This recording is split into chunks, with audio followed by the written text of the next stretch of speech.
Welcome back to the Boundary Corner podcast.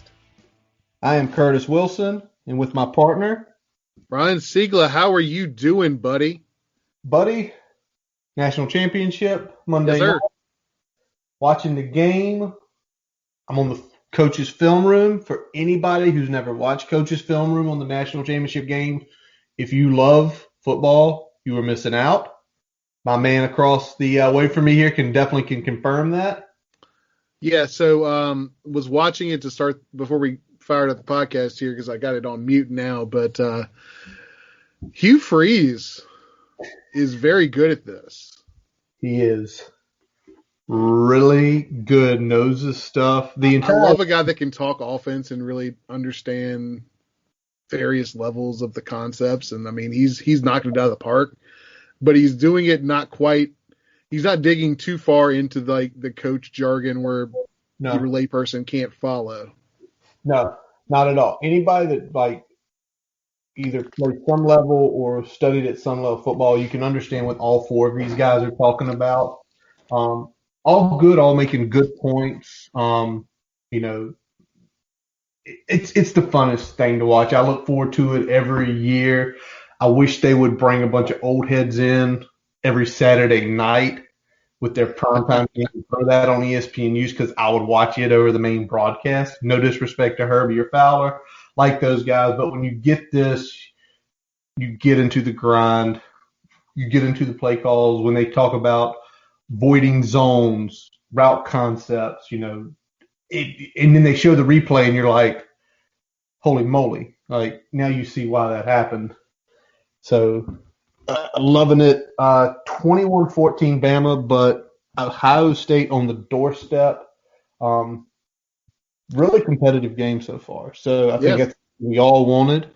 There was a moment there where I thought Alabama was about to get a sizable lead, and then they had that big play, big turnover, and Ohio State punched it in, tied it up, and looks like we're going to get a back and forth. I think our predictions are still in the realm of safety right now, so we'll celebrate that hopefully.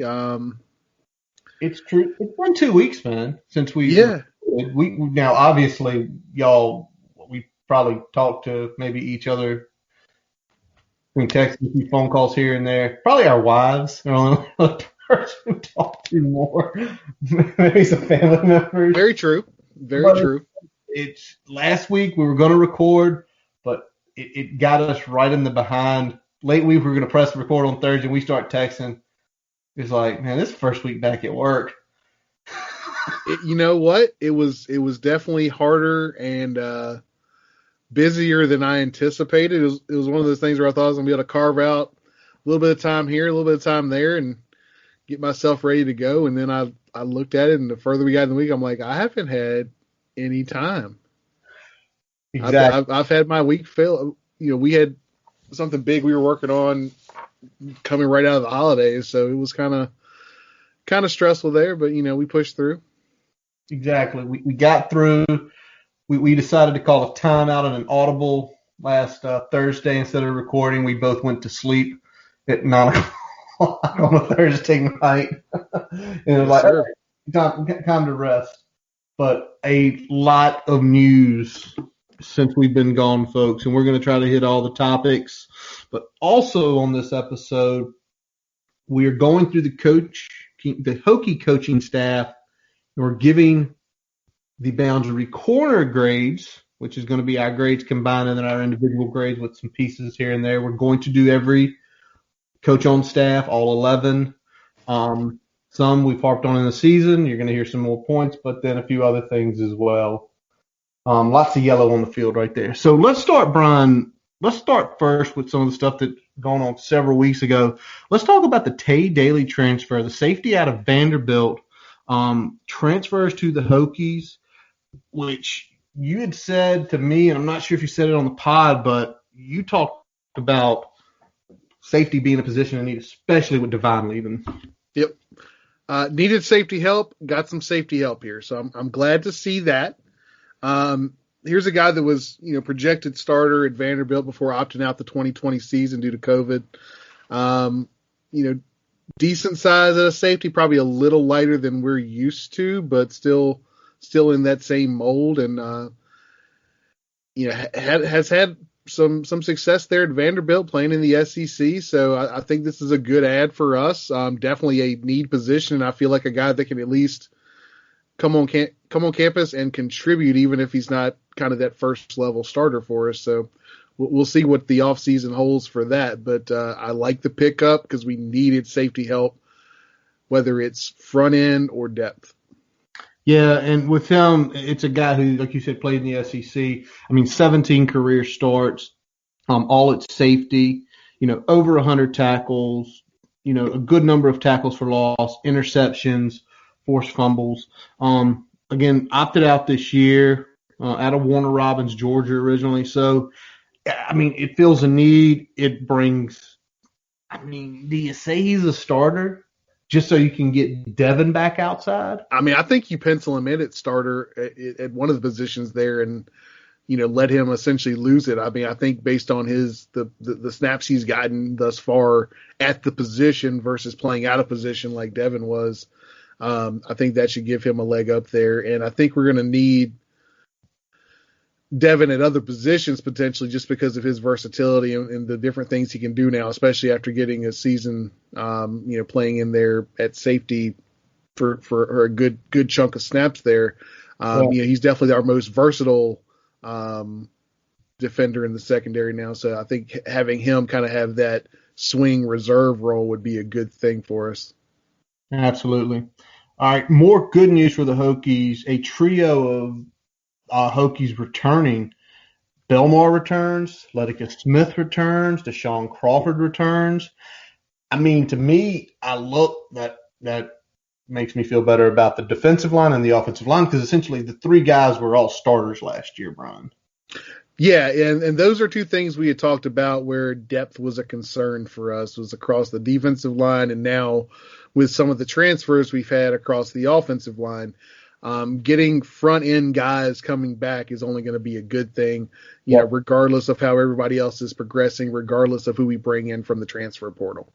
Yeah. And kind of the way I see now with, the defensive line, counting Barno, you've got really 3 or 4 starters on the defensive line back. Now on the offensive line, with the addition of Johnny from Maryland, you have 4 starters on the offensive line. Yeah. The interior's kind of going to be settled. I'm sure there'll be some position battles. Tanuda on the right tackle. Yep, you lose your left tackle, but ain't nobody questioning Darisaw leaving.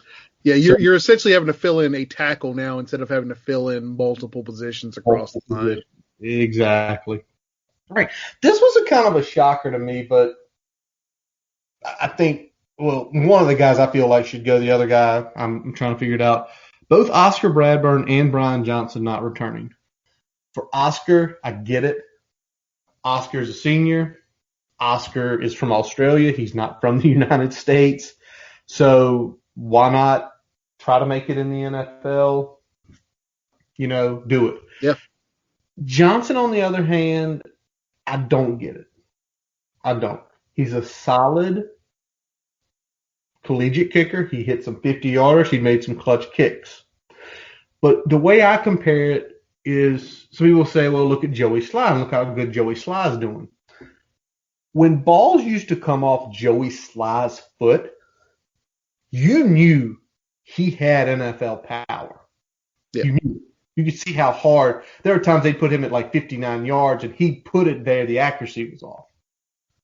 Once he got the accuracy, clearly he just signed an extension with the Panthers. And it was the consistency act. Like he would hit him. He just wasn't always 100%. If it was under 40, you were still like, well, he might shank one here, he might shank one there. But he was consistent enough, and he always had enough leg. And once he kind of worked out that consistency, he's done very well in the NFL. Johnson, I mean, the only thing I'm going to say is that he put out some good tape this year. He did. True. And he might be wondering if this is the best tape he's going to have going into an off season. It's true, man. And you don't know where some of these guys are. I think Johnson was graduating too. So, it could be similar to Hewitt. Listen, I've got my degree. I want to give it a shot. I don't want to wait an extra year. I'm just going to go. If I get lucky, great. If not, essentially I can start my life after football, whether, that's in the career field they're choosing or coaching, or something like that. Yeah. Now, had a commitment, Brian, that was an off-the-radar commitment, but when a guy like Dwight Vick speaks highly on a kid, you kind of take notice. Samuel Ndonka out of South County, if y'all remember South County, that's where the Van Dyke brothers were from, to very good hokey players. But Ndonka coming, a 6'4", 205-pound defensive back. Did you get a chance to look at any of his tape? I mean, he was all state, trying to figure out what are the recruiting services missing that a kid of this physical stature who wins all state in a state like Virginia at South County, which is a pretty good football school, not getting any love. Yeah, I mean, he compares size-wise to the McDonald twins, but, he wasn't even on the radar where at least they were getting kind of like fringe Power 5 buzz pretty much throughout the last 2 seasons. So I'm trying to figure out what out there had this guy so under the radar. But, when Dwight Vick gives you the stamp, I'm going to trust that. Yeah. This is a PWO situation, it looks like. So we'll see how it goes. But now we've got 3 corners that are in the 6'4" range. I know probably the McDonald twins are not going to be playing cornerback for us, but the concepts are there, what we're looking to do on the back end. You're going to have some taller guys, but it's a lot of tall. We're starting to get some height on defense and guys that have length that can play with that wingspan. Yeah. Work leverage at the line of scrimmage if there's any sort of press element in there. And guys with range like that tackle better typically. Longer, right? Yeah. It looks like a lot of Divine Diablo body types. I mean, like 6'3", 6'4", 190, 200, and we know what Divine did. Exactly. So why not? Nothing wrong with that. Nothing wrong with it at all, Brian. Well, Brian, as much as there was good news, there has been some bad news. Probably, I'm not going to say this is the biggest. Well, this is the biggest because of where he went. Hendon Hooker commits to Tennessee as a graduate transfer. Rocky Top. Ooh, he's got 2 years of it, 2 years of eligibility left. Obviously, that happened. Then a couple of days later, the Tennessee allegations dropped. So it's just kind of like, whoa, man. And, ouch. I have no issue with him going here. It gets him to a program that'll be in the spotlight. Best of luck to him. Yeah. Guarantano, their old starter, essentially moved out to Wazoo. And the immediate backup transferred to Colorado. So the competition for him is a guy by the name of Brian Marr, who is a 3-star out of Ocala, Florida. And the more interesting one is Harrison Bailey. Harrison Bailey was a highly regarded number 3 quarterback, top 100, rated somewhere in the neighborhood of about a 95 on the 4-star scale. So very high rated guy out of the 2020 class. So I think what Tennessee is setting them up for is kind of good because if Bailey's not ready next year, you have someone. And you essentially have a bridge guy at worst. And you potentially, if he shows out and wins the job, then that's good for them. And if he doesn't win the job, he's definitely a backup you can count on. Yep. So I mean, it's a win-win for Tennessee in this situation with some of the transfers they've had leaving out of the program. To get a guy like Hendon that's had a lot of playing time, has poise, and can make some plays for you. So good for them. Good for Hendon. Good for Hendon. Yeah. Very good for. I mean, all love to Hendon. I mean, you do what you got to do, man. Go be great. Yeah, exactly. you go, you be great. I hope the allegation stuff isn't big. I hope it's not one of those things where it really, hinders his career development going there and everything. Because what would really suck is if like the Pruitt coaching staff gets in trouble, they fire them all, and he's like sitting here like, who's the new coach? Yeah. I didn't commit to any of these guys. But then if it's Tennessee, they'll end up hiring Hugh Freeze in a heartbeat without even. Somebody's going to. Exactly. All right. So the next bit of bad news was our director of on-campus recruiting, Alex White, returns to North Carolina. I have one thing to say, Brian, before you go on. One thing. She's a fucking enemy spy. I'll tell you what it is, and the more I looked at it, the more it made sense. Here's someone that was asked to take a significant pay cut because of everything that's happening in the athletic department with the budget cuts, and her alma mater offers her way more money to do the same job. It just so happens that her alma mater happens to be North Carolina, and we fucking hate those guys, so there you have it. I get it. It's the alma mater piece. So, but we still have to mention it. It'll be interesting to see who the Hokies give into that role, over the next couple weeks here.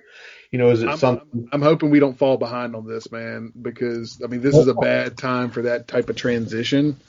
I feel like we were just making some good headway with this type of thing, even though we haven't been able to have folks on campus. Having someone in that role is something that we've needed for years, and it was nice to finally have something like that. So I'm hoping we turn that back on, turn it over real quick, and get somebody else in house that can do the job that Alex has done over the last few months. It's very true. But again, it's just a part of the business, and now it's going to have to be one of those things where at least we know where her pay cut level was. That is one of the biggest upsides because the room is there. So whether she was making $100,000 and she was going to go down to 70, at least you know where your starting is. Yeah. It's one of those things too. Do you find somebody that might be associated with the program and just say, hey, listen, here's your opportunity. Here's the money. Come back, or maybe some kid there. I don't know, but they don't need to wait too long because knowing our luck, we won't have anybody in the role, and the NCAA will just like pull up in March. Oh, recruiting's open back on campus now. Come on. Yeah. Yeah. We need to go ahead and strike on that while we can. Exactly. All right. One more bit of downer news before we get into really the big news of the day for us Hokie fans. Torian Gray gets hired by Shane to coach cornerbacks. Torian, who just a few weeks ago was fired along with Ron English, another former Hokies coach from the University of Florida. I'm not shocked. No, as soon as he was gone, I was like, well, unless we are not in a dire need of a cornerbacks coach, he's probably going, if he's not going back to the NFL, he's going to go to South Carolina. And sure enough, South Carolina. There he went. It'd be dumb for Shane not to call him. No, not at all. You'd have to be stupid not to call a guy with that much success coaching cornerbacks in the college ranks. It's true. And he has obviously a long-standing relationship on the team. You've got to remember Torian was on the team when Shane was on the team back in the late 90s. And then obviously a 4-year coaching run together when he was with his dad. So it makes sense. Where I feel sorry for, though, is I feel sorry for Torian because I think Torian has a mind to be a defensive coordinator. And like when he got fired and Shane would yet to name his guy, I was like, he should make Torian the DC. Give him that spiel, and then he hires the guy out of Western Kentucky, then hires Torian. I don't know if it's one of those things where it's like he's going to be a positional coach all his life. It stinks because I think Gray's more than that. Yeah. It's one of those things too, Brian, where I look back and I still wish to this day that in 2011 Frank had hung it up. After an 11-win season, after a win in the Sugar Bowl, yes, we won that game. I don't care what the record books say. Danny Cole caught the ball. He caught the damn ball. If he had turned it over to Bud, Torian probably gets his chance right there. Yeah. And we don't know. That's, revisionist history. You can write what happened. So there's that kind of bit of bad news. But Brian, we got good news, buddy. Yes, we did. Late this afternoon, Clemson Tigers defensive tackle Jordan Williams, who had entered the portal, commits to the Hokies. Williams, a 7.57 products out of Cox. Where? 7.57. Tidewater? Tidewater. Oh, shit. He was one of the guys back in class of 2017. They went after hard. He came out as a top 150 player. Here's a funny piece. He came out as a weak side defensive end. Guess where we wanted to put him and why he didn't commit to us? Probably defensive tackle. Yeah. He didn't want to commit to us. He went down to Clemson. That's where they put him. Defensive tackle. So and now he's 6'4", 310 pounds, and that's going to fit in nicely with what we like to do on the defensive line now. It absolutely is, man. And I tell you what, if Bill Tiernick turns this kid into a first 3-round pick, he is worth every penny. Every penny they paid him. Yep. Because it's one of those things where we're going to talk about a little while like what JM's doing, but this is I feel like this is one of those kind of barrier breakers because he was at Clemson. He could have stayed at Clemson. Right? Yeah, your ability. He's been a rotational piece for really his entire career. But you kind of wonder, A, the selling of an NFL defensive line coach and an opportunity to start, but also Darryl Tapp potentially having those connections, getting in this young man's ear and selling the program and what they're doing. Yep. But we got some beef on the inside. Beef on the inside, getting a guy that immediately comes in to probably the role that Gerard Hewitt held down, but plus 30 pounds and 3 inches, probably backed up by Josh Fuga. And then you still get, a combination of Pollard, Kendricks, and Crawford at the 3 technique. I mean, that's going to be a pretty decent defensive line rotation now with him coming in. Defensive tackle rotation, I should say. I really like that 2 deep now because you're not, no matter who you put at the 3 technique, you're no longer completely undersized in the interior with a guy like him. So I like it. No, there is no undersize. It will be interesting to more see what the nickel sort of concepts are with like Pollard and Kendricks. But as far as you're talking about having 3 big beef guys, you got them. If Cunningham comes back healthy, you've got 4. So which once was a worry about defensive tackle depth is no longer a worry. All right, well, let's hit one more piece that is kind of completely not Hokie related, but I wanted to touch it just because we watch college football. Devonta Smith wins the Heisman. They got it the fuck right. Right. The first time in 29 years a wide receiver won the Heisman.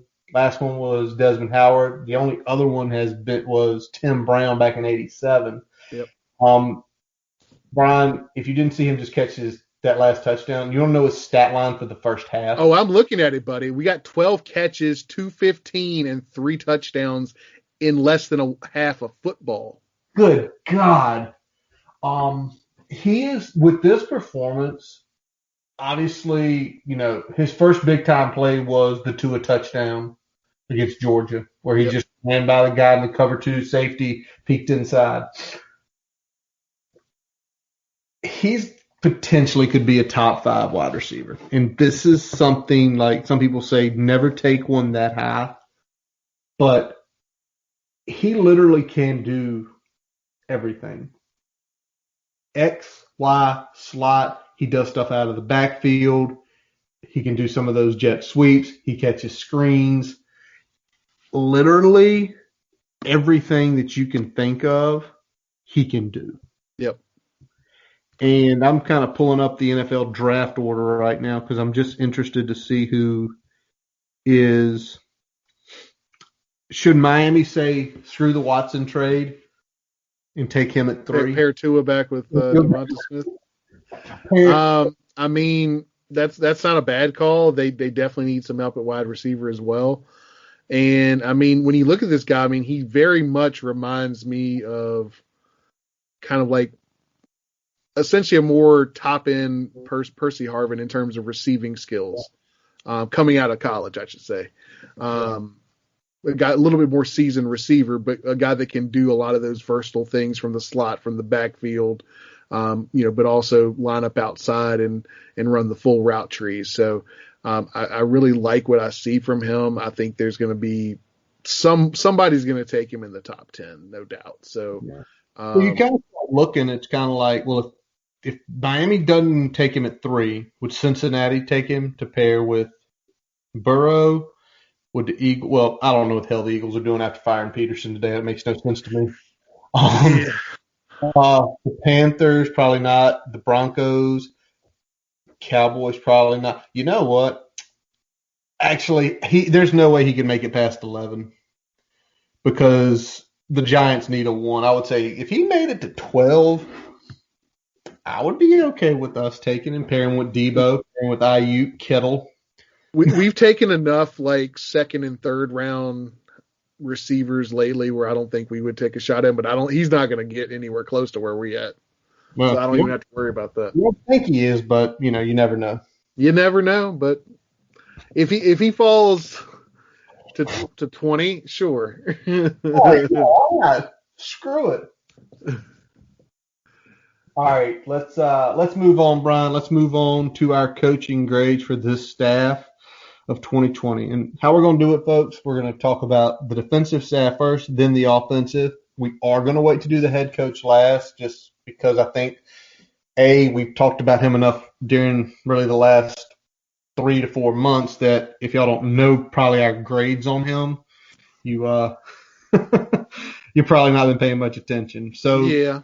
Let's start, Brian, with Justin Hamilton. The boundary corner overall gives him a C. What do you give him, Brian? Personally, I'd like to give him a C-, but to me, I mean, a true grade that would be fair would be an incomplete because we didn't get to see what a full offseason would look like with a brand new defensive staff, brand new defensive concept for the most part. So incomplete to me, but if you held a gun to my head and maybe pick a grade, I'd go C-. It took a while for him to kind of get his feet under him in terms of game adjustments. Obviously, some of that had to do with the COVID stuff early in the season where he wasn't even at the games. Then once he did kind of get in there, it felt like very much a square peg, round hole situations with some of the styles and then the styles of play of the players with the system we were implementing and so little time to prep and so little time to really get the techniques and the concepts ironed out and instead of just essentially understanding the playbook enough to line up correctly. And I feel like that was a lot of what we were trying to do early on was just, all right, if we can line up correctly, we might be all right. All right. And that goes back to the no true off season. But I mean, as the season went on, they started looking a little better. Some of the position groups started coming around a little bit.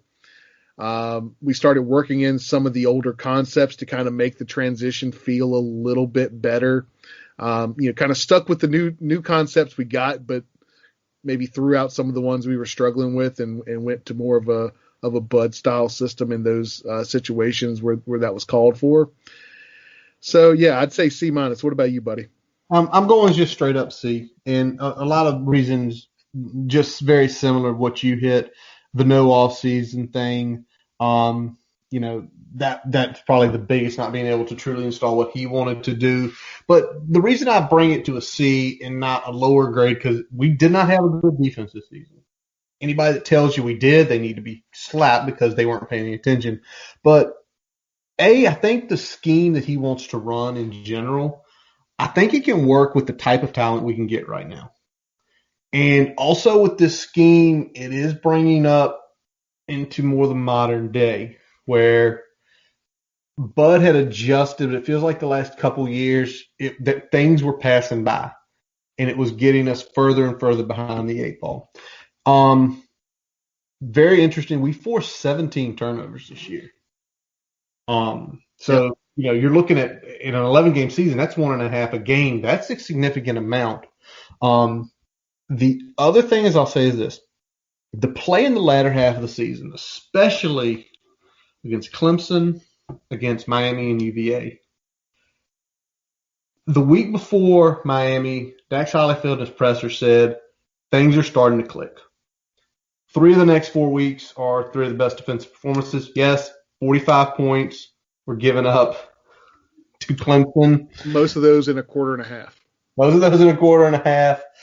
Also, we had 4 turnovers that game. They also forced one of those turnovers back into it. Several were in our territory. But overall, what you saw was his scheme against that type of talent. For 2.5 quarters, they were, I'm not going to say confused, but they were kind of struggle busing. Yeah. And when you see that and knowing what he can get, and you see some of the pieces that are coming down in the pipe, you're like, okay, if this goes the best way it can go, it could put us back into that top 15 consistently. All right, Brian, let's move on next. Let's go to Bill Tierlnick. We overall are giving him a B+. I personally gave him an A-. Very high on Bill. The way we looked on the defensive line from game 1 to the last game looked significantly better in my opinion. You know, we averaged, over 3 sacks a game, which was good for 9th in the country. 36 total sacks, which was good for 5th in the country. Mm-hmm. We were getting almost 7 tackles for loss a game, but that's only 32nd. But listen to this. 328 yards lost on those. That was good for 9th. Okay. Well, that's telling me penetration, and the defensive linemen were getting the guys down when they got to them in the backfield. And I'll say this, I think probably him with the combination of the next person we talk about got Jordan Williams in the boat. That's true. I know we're pretty much grading on-field product here, but that's definitely something we're going to bring up in certain cases here to justify our grade, I feel like, because that's part of the puzzle piece too here. And some of this stuff is coming, you start working on them in season, start working on them just after the season. I went B here. I like the fact that our sack numbers are up. I like that the season went on. You could see that they were adjusting to it more. The technique being very much about disrupting the action in the backfield, whether it's a pass play or run play. If you're disrupting that, you're going to get a lot of tackles for loss. It's showing up on the stat sheet, and it's showing up especially in the amount of yards that they surrendered in those tackles for loss and the number of sacks we have. So I feel like those are positive things that we're looking forward to in the future. The biggest thing that I thought that I saw that I liked the most is how fast they brought Barno along from being a very situational player to being an every down player. By the end of the season, he was one of the 2 or 3 best players on the defense. Yeah. And that's coming from game 1 where if it wasn't 3rd and long, he looked lost. So that's a big shift in his ability to impact the game, and that's in season. Imagine if you get an off season with him, a proper off season, a proper spring. That's going to be something. It is. All right, let's flip to the next guy on the line, Daryl Tapp. Overall, we give him a C+. Brian, you gave him the higher grade than me, so I'll let you lead. So, I mean, I'm going to give him some of the credit on what's going on with Barno there, bringing him along. I got a feeling that Tap was probably working some with him one-on-one to kind of bring him along as Bill's working with whole line or half line or something like that. So I feel like he's got a big chunk of Barno coming along there. Love the energy that he brings. Love the bona fide credentials of both being Virginia native, Hokie, and having that NFL pedigree that he brings to the game. I got him, like I said, just a shade lower than Tierling, just because I don't know how much he had impact on the scheme design and things like that of the defensive line. But I feel like he's bringing a lot of good things to the table. And when we talk about the recruiting side of things, this is the guy that's bringing people into the building and getting guys like Jordan Williams in the portal because of those bona fides that I was talking about earlier. Yeah. And you went B minus. I'm at like a C. And it's not a knock to Daryl, but the couple big reasons is because of Bill Tilnick's rep, I don't know where to put him. Because we know when you read about Bill, his dad, wherever Bill has coached, the defensive lines have been good. They've been good. It's not like, oh, well, he coached over here and they were okay, and then he went there and they were really good. It's like, no, wherever he's been, the defensive lines have been the anchors for their defenses. So it's so tough to say what he did versus what Tap did. Yep. But I'm going to tell you what, you talked about it. The fire on the sidelines was definitely there, bringing the energy. The one I think about, the biggest one was the Duke game with getting that stop. Because they showed him and he was fired those guys up and got that stop. And I do think that if he kills Cruton, and that's every level, start with Jordan Williams today, the high school level, the portal level, he could be an A next year at this time. But then I kind of think about what you said with Barno, and maybe I should put him a C plus, or maybe even the B minus with you to bring him up to a B minus, because it makes sense. You have a feeling that if Bill saw something with Barno starting to click, if he just told Daryl, you've got to go with Amari. And he could, and two guys being in the NFL, and he could say, well, what about me helping Justice? Justice is good. Belmar's doing it. I'll work with them. You can get him to being an every down player in a few weeks. Then what you just said, by 6 games into the season, he was basically an every down player, wreaking havoc, still trying to figure out how he didn't get higher on the All ACC when he led the freaking league in tackles for the loss. Yep. That's neither here nor there. All right, so let's go next to the next guy here, Brian. Ryan Smith. Me and you agreed down the line on this one. Ryan Smith deserved B plus. I mean, could have been higher. I think it would have been higher if he had Caleb and a healthy Jermaine, but I mean, he lost his best cornerbacks basically at the beginning of the season because Jermaine was never right all year. Caleb gone early. He got put in some crazy situations. Basically, his first couple games, he was basically calling plays out there. But all year, his unit, they consistently performed. They didn't blow it out the water, but they were never the liability on defense. No. And the other thing that to me took him from a B to the B plus, right underneath an A minus, he basically coached Dorian Strong from the 1,300th best player in the country, recruiting ranking saying, to a freshman All-American. Yeah. And that's got the big thing that I had on my grades as well, man. You're working with, you had your 2 best corners that one opted out, the other missed so much time, and the time that he was there, he was not 100%. So you're pretty much working with your number 3 and number 4 corner to start the year, on top of the fact that one of the corners you brought in had to be moved to safety.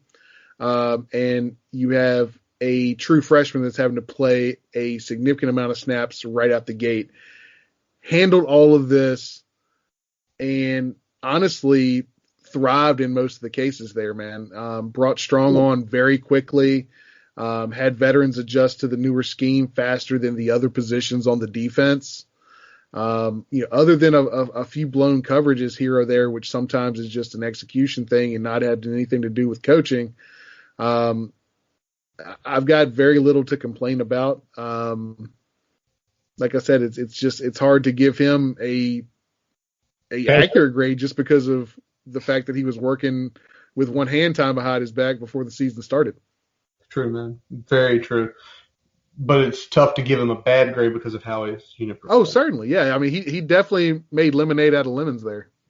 Now, the next guy and the last guy on the defensive side of the ball, our worst grade was Tracy Clays. With the background he has and how me and you expected the linebackers to work, especially with the experienced unit, we're giving him an F+. That's a thing, guys. F+ is a thing. Plus is a thing. Brian, I'm going to let you go first because you echoed like everything I have, but I gave him a slightly different, I gave him 1 point better than you did. Or a point and a half, a couple points higher than you did. That's right. And, I mean, the position regressed across the board. I mean, if this was one player or maybe a couple of the guys, you might say, oh, well, it's just COVID, this, that, the third. No, like everybody on his position unit regressed across the board. It took them forever to even get consistent at playing the position that you were talking about earlier where Dak said, 3 games left in the season, we're finally starting to click. That's not good. Not great, Bob. That's not good. That's not good at all. Rook had probably the worst season of his career. Tisdale oscillated between looking like an All-American and looking like he didn't know what the fuck he was doing. Like he'd have a play where he looked like the best player on the field, and then the next play he looked like he was lost, like just literally out of position, doing the wrong thing, just not knowing what the fuck is going on. And for someone slightly undersized of the position, you damn well need to be in the right place. It's true, man. Just saying, you can't be undersized and not doing the technique right. Mm-hmm. And Dax for 6 weeks. It's just Dax settled in towards the end of the year and probably at the end of the season was the most consistent linebacker on the field, which if you told me that at the beginning of the season, I'd have said you were full of it. You would have been like, come here, we'll smack you. Get out of here. Yeah. I mean, so yeah, that's my take, man. F. All of those sentiments I will go along with. I'm not going to say anything, but the only reason I did not give him an F, and maybe I'm just nice, I didn't give anybody an F. I give him a D- because of COVID. He did not have a chance to work with the guys, throughout the spring and stuff. And of all the guys on this coaching staff, he was the most tenured. He's essentially been coaching close to 27 years. He's been a coordinator before. He's been a successful coordinator before, which is why what we saw this year was head scratching and what the fucking. Exactly.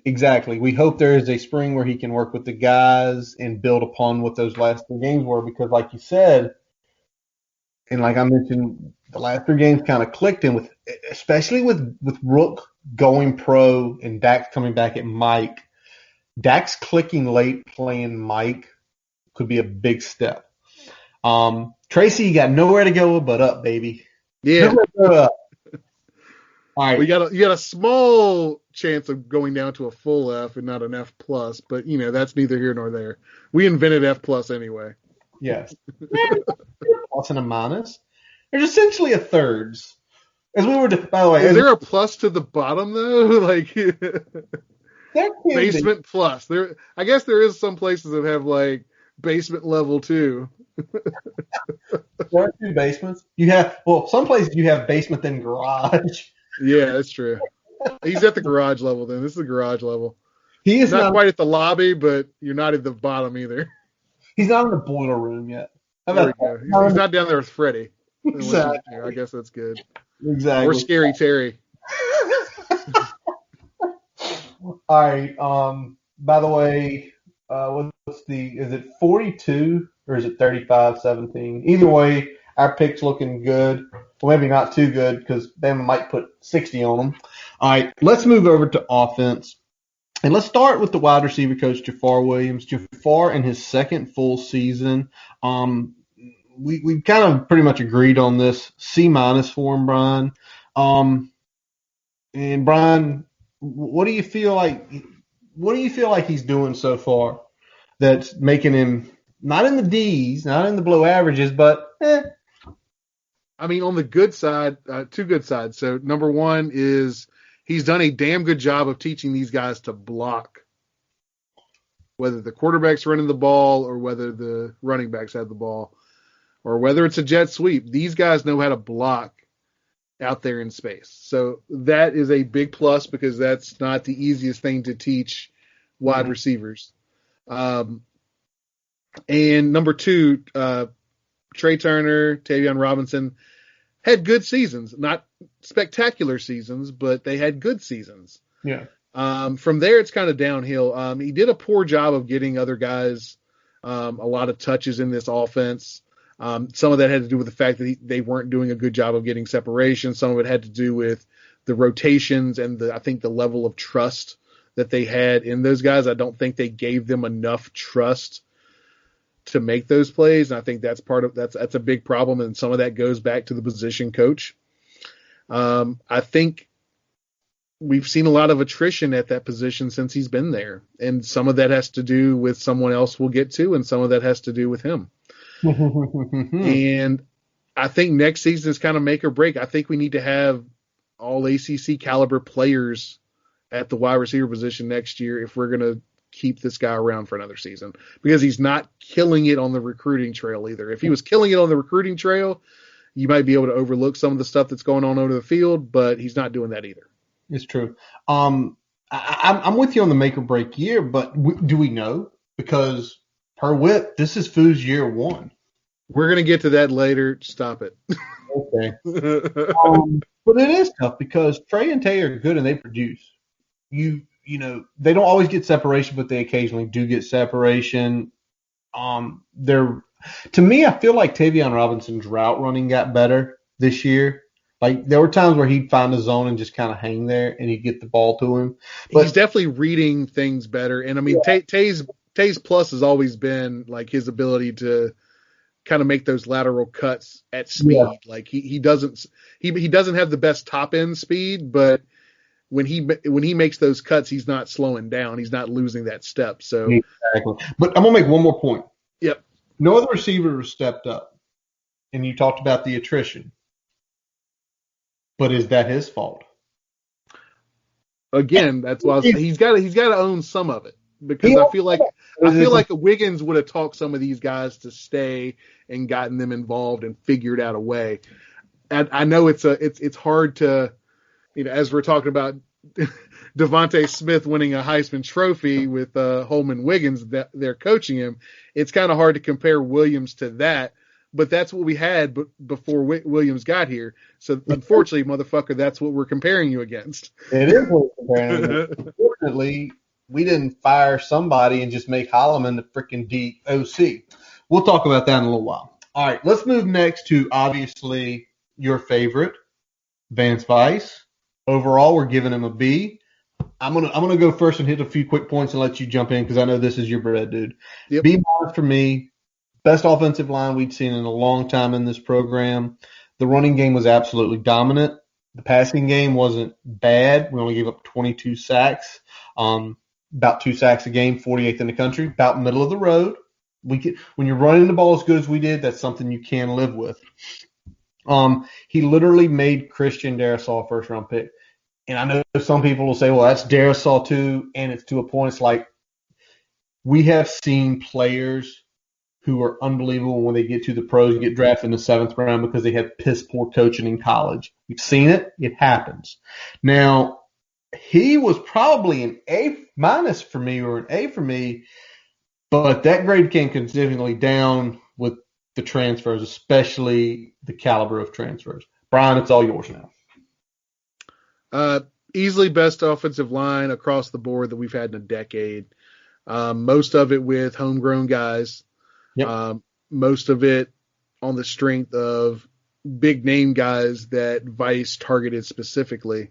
So we're talking Nestor, we're talking Brock Hoffman, and obviously, Darisaw was a guy that was brought in, I think, a combination of a couple guys on the staff, but Vice definitely played a role there. So Darisaw being a homegrown development situation there for us. We've got take a guy that came in not necessarily highly touted. Now all of a sudden he's arguably the number one tackle in the draft this year as technically an underclassman. So I mean that's some big fucking shit to talk about. Yeah. I love the run blocking. That's gotten significantly better. And he's been targeting guys that are coming out of high school that know how to fucking run block through the whistle. Got a little mean streak to him, and I like that. And it's finally showing up on the field, and so that's a good thing. Pass blocking was sufficient. Outside of Darisaw, no one was elite. Everybody's very, very middle of the road, but as much as we dropped back, we didn't need much better than middle of the road. Nope. And most times, as long as we had the right checks before the snap, we weren't giving up a ton of sacks in the game where that was a complete liability where we were getting taken out of the game because of sacks. It's true. So and that's something big to hang your hat on. It is. And a lot of the sacks me and you discussed throughout the season, a lot of sacks were not on the line. The line did their job to block. It was essentially the quarterback not getting rid of the ball. Like the Braxton Burmeister play versus NC State when he hurt his wrist. Perfectly blocked. Yeah. He didn't find the open guy. It's a scramble. He gets sacked. They get credited for it as a sack against him when in reality it's like they held up for 7 seconds. Yeah, I mean, at some point, you gotta. Yeah, at some point you got sacks are very. It's one of those things where it's. Yeah, the offensive line gets the lion's share of the blame for them, but you can't just say, well, they gave up this many sacks and say, well, that's indicative of a bad pass blocking offensive line. Yeah. It's not always the case. I mean, in this case, I'd say we're 48th in the country in terms of actual talent, maybe top 40, top 35. I mean, we've got some situations where guys were doing the wrong thing with the football, so that happens, man. Hey, can I ask a question? Yeah. Do you think that one of these analytical services should start documenting sacks more than like 2.5 seconds, where you can say, if someone like an O-lineman like you and someone that pays attention like me to say, well, shit, yeah, they gave up 40 sacks. 28 of them are over 40 seconds or over 2.5 seconds. That ain't an offensive line problem. That's a quarterback that can. Yeah, I mean, you could do something like pocket sacks in less than 5 seconds or something like that, because offensive line shouldn't always get dinged for sacks that occur outside the pocket. Exactly, but they shouldn't get dinged for sacks that take place 5 seconds or greater after the snap. So if you just remove those, I feel like that'd be a pretty fair assessment of an offensive line in terms of pass pro. Anybody else that's offensive line out there, they can comment on this and tell me how wrong I am or how right I am. But that's my 2 cents on it. All right, let's move on to the next coach, first-year coach Adam Lichtenberg at running back. Overall, he gets a B. I'm going to jump on this one real quick, Brian, before you jump into it. I have one statement. Per Chris Stapleton, I was wrong. Yeah, man, you missed on this one. I mean, obviously, depending on who you are, you might vary this grade, up a letter grade or down a letter grade, but nobody's giving this guy a D or an F, what we saw this year. this is the most production we've gotten for the running back position since 2011. And if it weren't for Herbert being out essentially 2 full games between sitting one and being very limited in another, he probably even, crushes it even more there. So that's got to be something that we look at. He also does a great job recruiting in the transfer portal and the JUCO circuit. He really does a good job of bringing those guys in, highlighting talent, spotlighting those guys, getting them in, letting the position coaches kind of finish the job. But he's the guy that kind of gets the ball rolling on a lot of these things, and he does a good job there. I'm dinging him down from probably what could have been an A- B+ down to a solid B, because he should not have had Blackshear as a friggin' spellback. We have to determine if that was him or not, though. We have not, but he's a position coach. If he's got to have the balls to step up and tell whoever it is that is making those decisions, if it's not him, that you need to sit the fuck down. I think there's something you just said, and I am going to add a little bit to it, because how he has identified the JUCO and the transfer portal talent, it's like he can look at a guy and say, we just need to get in this guy's ear and he can take the step.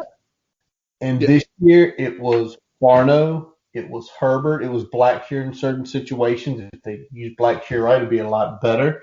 But I like, for who we are as a program, he is the type of guy you want to say, well, look at this JUCO tape. No, that guy.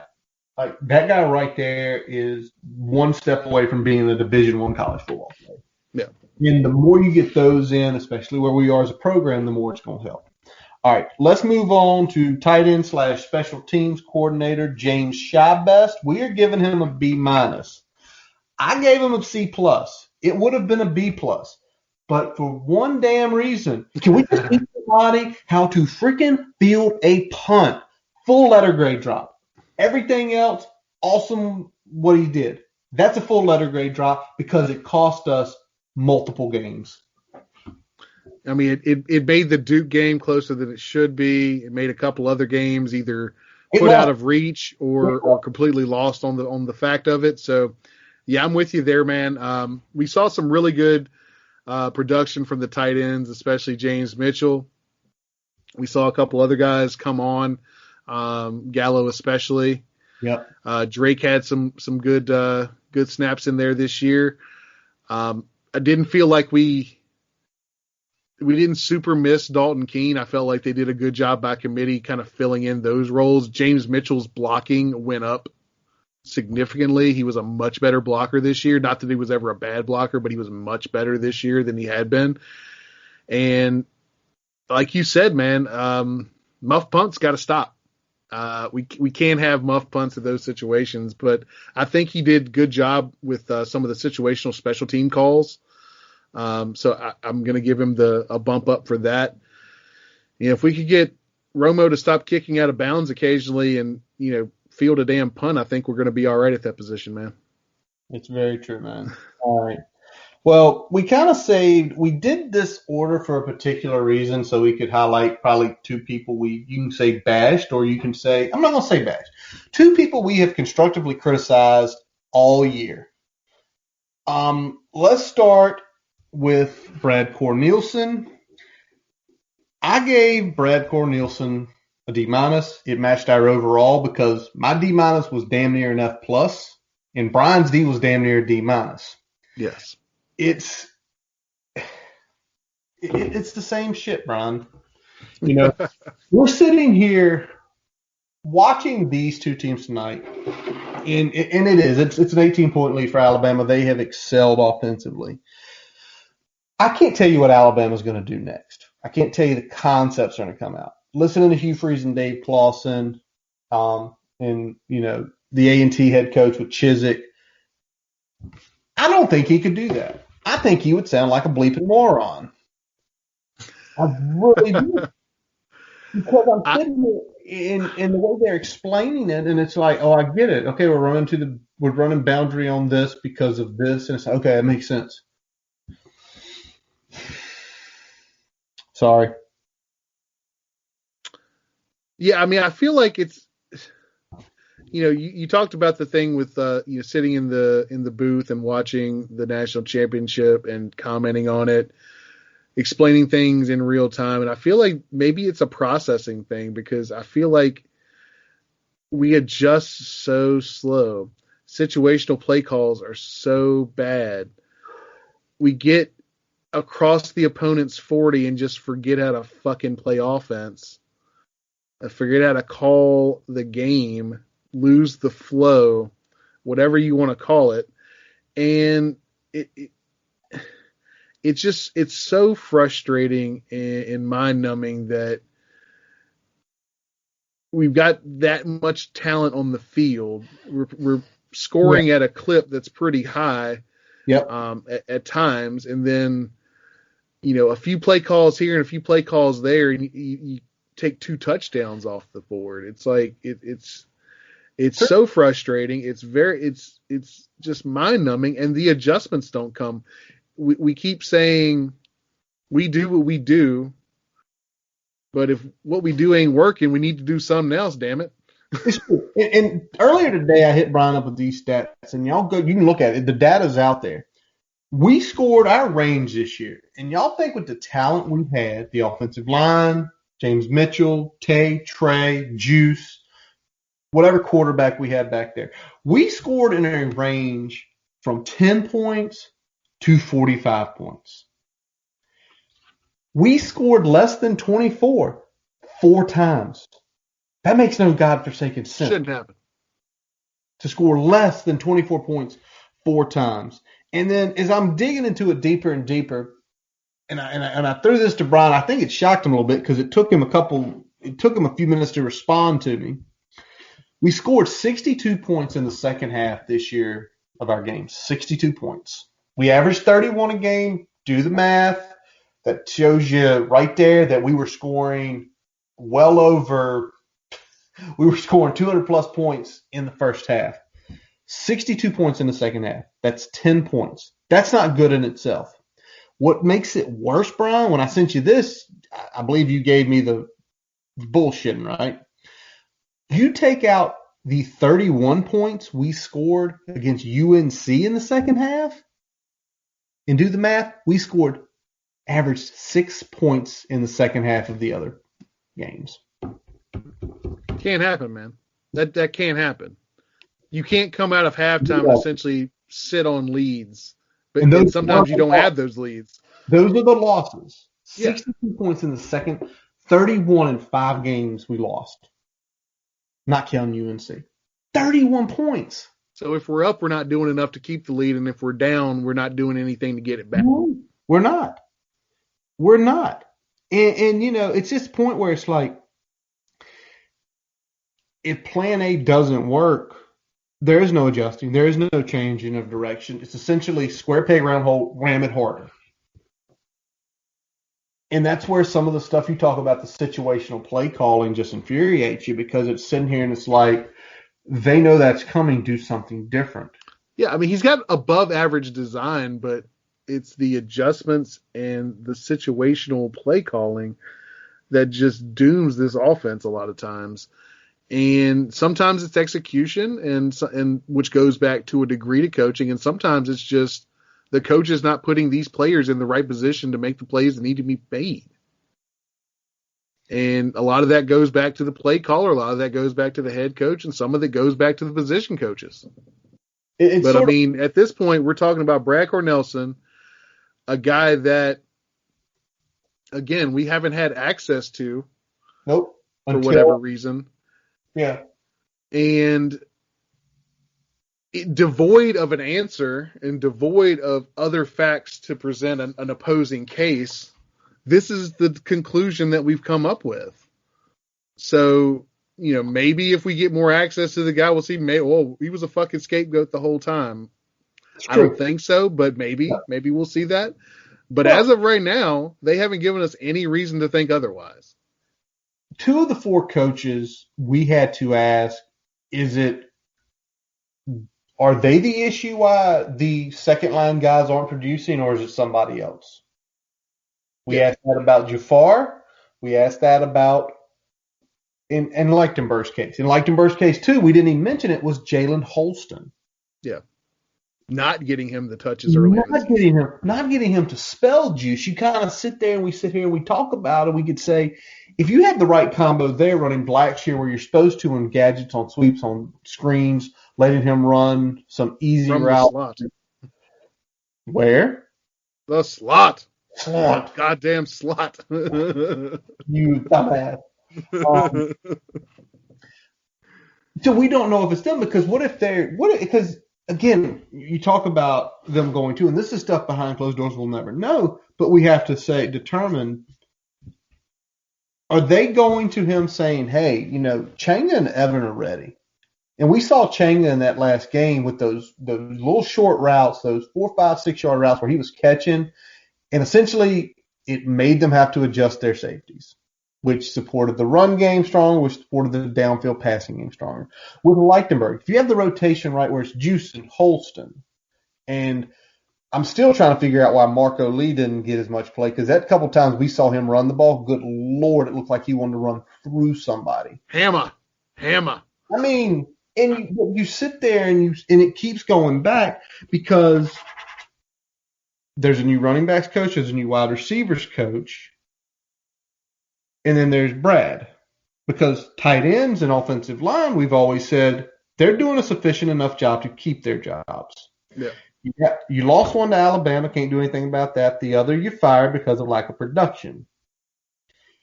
And you have Brad, who not the best recruiter, clearly not the best play caller, good play designer, but that's it. And it's just that thing with him. It's just you'd want to see some growth, right? Yeah. You want to see some growth. And I think that's where we are with him. It's like we get 5 years in, and it's just like he's doing the same shit he did at the beginning that didn't work. Why do you keep doing it? Yeah, and I mean, I'm going to go back to your point a little bit there. When we're talking about the wide receiver production. And so one of two things is happening, right?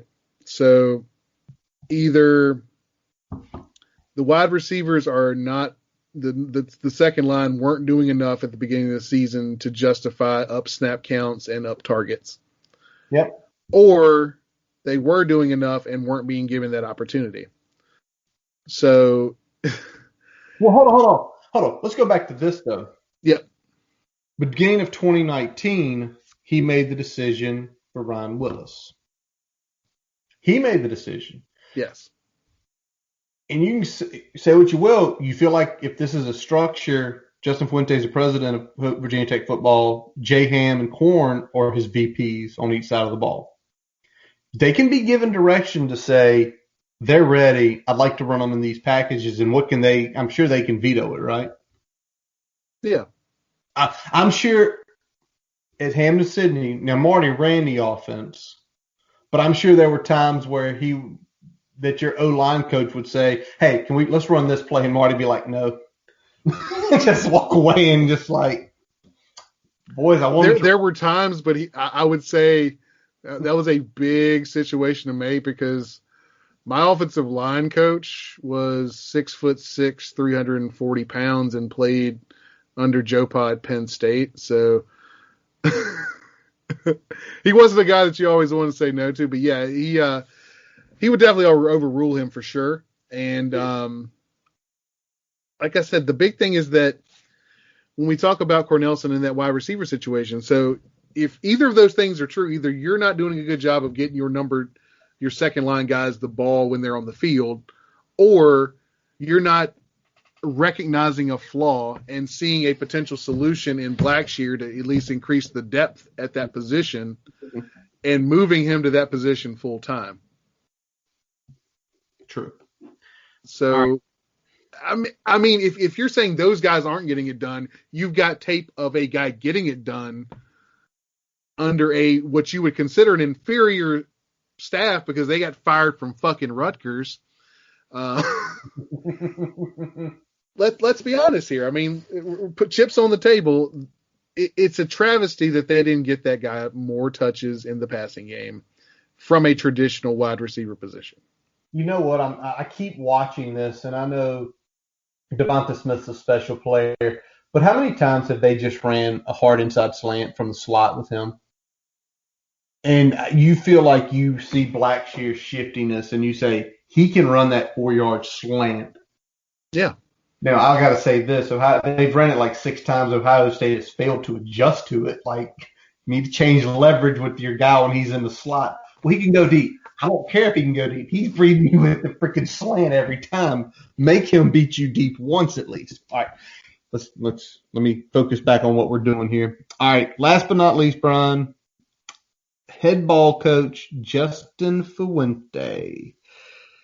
Me and Brian sat here, discussed this for a little while, and there was no possible way that we could give him a grade above combined D. Yeah. I went D plus. And a lot of my stuff, it's not so much the season. The season is what it is. There were several times you could tell what the overall game plan was. I feel like that's him with an overall game plan that were very good. It made sense. I'm still convinced he called NC State. I feel like me and you should go back and watch that game one day because that game felt different than any other game we played this year. And there was that game highlighted the good elements of our offense and hid the bad elements of our offense. And I still think that was him calling because remember the rumors flew that week that Korn had COVID. He was going to be back, but he was going to be back late in the week. Essentially a play where he can't do play calls because he's not there to install. The rumors flew. Never confirmed or denied. But the way that game was called versus the way every single game after that was called was completely different. He gets the D from me, or the D plus for me, for what happened in the last month. You just came off a 5-6 season. You had all new guys on defense. You want to fire some of them? Go for it. That's your decision. Most people are going to hammer you on that because they didn't have an off season. You have 2 position groups we've mentioned before, tight ends and offensive line. It feels like from day one have always produced, have always been solid. You fired a running backs coach, and that went up. You have a wide receiver coach in his second year whose 2 best players are consistently producing at a good level. There's one consistent, and you won't fire him, and he should be fired.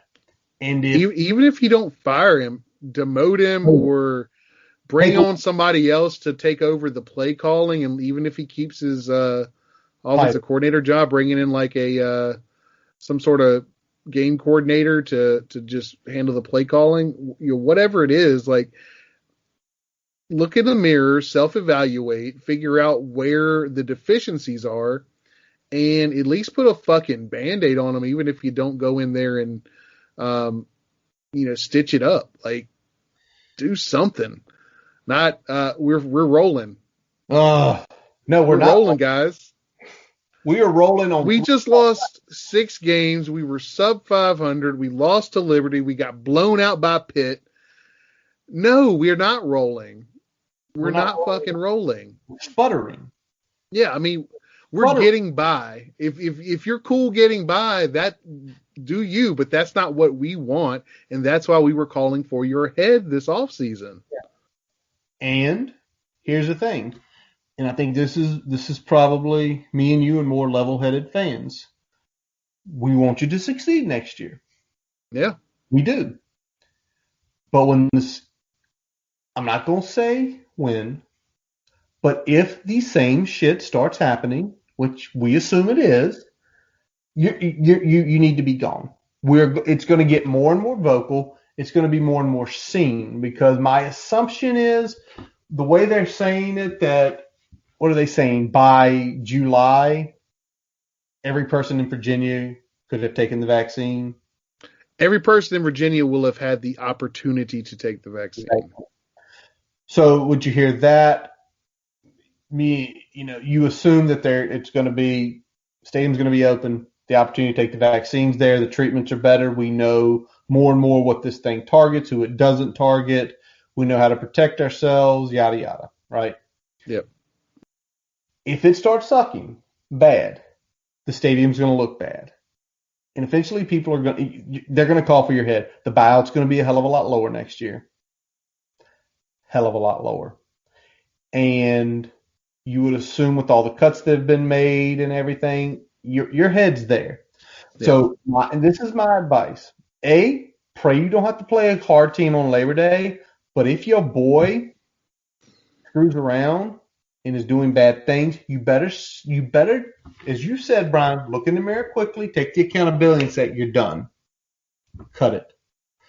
Because it is your job that is going to be gone. Yep. And I'll say that, I mean, the bad thing is that, I mean, it's going to be very hard for them to do something different without firing Cornelson at some point, because, yeah, you know, we're talking about, you know, budget cuts in the athletic department, this, that, and the third, and what is available to funds for the support staff. I mean, even if you want to bring in like a quality guy on offense to essentially do what Kill did, I mean, at that point, that's a hard ask for an athletic department that's, you know, cutting salaries across the board, had to fire a bunch of people in some of the lower positions. I mean, it's going to be something where you're still going to be dealing with the optics of the situation to put the product on the field you want with this coaching staff, versus at least getting some goodwill, some extra donations, all of the things that come with bringing in a head coach that can reinvigorate the program at the right time. Exactly. And again, we want them to succeed. And again, we have said it in the past. We feel like if things were constructed correctly on the staff, certain people doing certain things differently, I'm not saying the mid-January game is attainable at the moment, but I think New Year's Six is attainable. I think winning the Coastal is attainable. Certainly. I mean, Coastal should be attainable just based on the fact that we are fucking Virginia Tech and we play in the Coastal. True. I mean, if we get past UNC and Miami, we're Coastal champions. Yep. We should be able to every year split that, if not win both. And then me and you've talked about in the past, with the scheme we run, we show that we can score points on these guys. We feel now more consistently with what we're going to do defensively, the defensive side against certain offenses, especially against the Miamis, the North Carolina type offenses that they're running right now, we're going to get better. Yeah. It's two people got D's on our report. Well, with the exception of Tracy Clays. I still think the Tracy things and having COVID, the other two guys have been here. But two guys have been on the staff this whole time. One guy in more of a on-field product role. If you're Justin Fuente, is literally his ace in the hole going to be, let's say we start 2-2. And when I say that, by starting 2-2, we play UNC to open. We lose to them, but we beat Middle Tennessee. We lose to West Virginia. We lose to Black Diamond Trophy, and we beat Richmond. We're where we were at the Duke game. Is the only thing that if he at that right then and there fired Brad Cornelson, and we played significantly better the rest of the year on offense, would you let him come back, or it's like, nope, you waited too long, fuck you? I mean, yeah. So which one is it? Is it you waited too long, or we're going to let you stay? I'd say you waited too long. Okay. You waited too long, fuck you. You should have got rid of him last year. He was never that good. Yeah. All right. Real quick before we wrap up here tonight, guys, bowl picks. Brian, you went 5-4, 6-3 over here. I beat you by a game. Ohio State held to a field goal. Just got inside the 20-yard line with 7:03 in the third. Is there anything else breaking, Brian? Did we get any other commits? Anything else interesting happened? I'm not seeing anything popping up. I'm looking back through real quick just to see if anything jumps out. No, I think we're good, man. All right. Well, folks, that is going to be this. Well, that is going to wrap up this episode of the Boundary Corner podcast, the first for 2021. Yes, sir. I am Curtis Wilson. I'm Brian Siegler. Follow us on Twitter, Facebook, and subscribe for the podcast on your favorite source, including Spotify, Amazon, and Apple Podcasts. As always, we let our buddy Jason Long play us out. Catch him on Spotify and Apple Music. We thank you for listening, and as always, let's go! Hokies.